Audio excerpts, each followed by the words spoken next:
Well, guys, that's right. The governor wants to make sure that working a job is more beneficial than welfare programs. But some argue those same programs help people keep their jobs.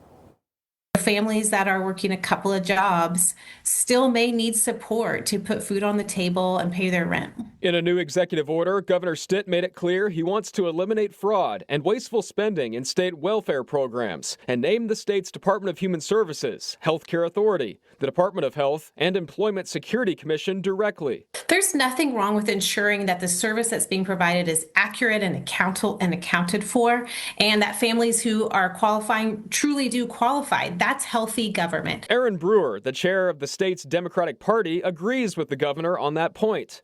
But she's worried families that use welfare and assistance programs may be the ones that take a hit. And as a community, I think it's what we all want to see is people being able to work, people being able to provide for themselves.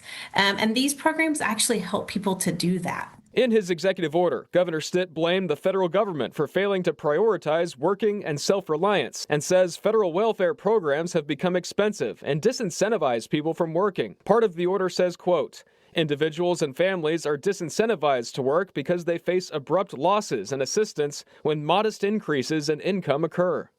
Do I think programs disincentivize people to work? No. I think people care about feeding their families.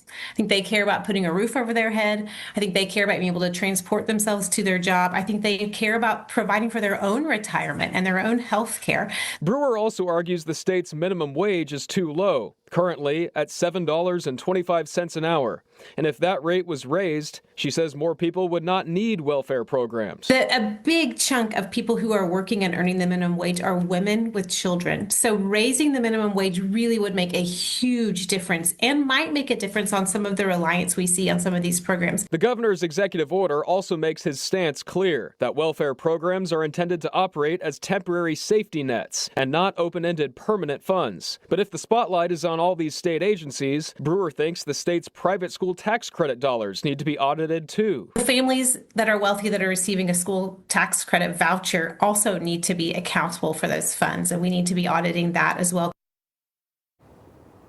Now, those state agencies have 90 days to investigate their spending and create reports. They also have 120 days to seek federal waivers as well. At the Capitol, Jason Berger, KOCO 5 News.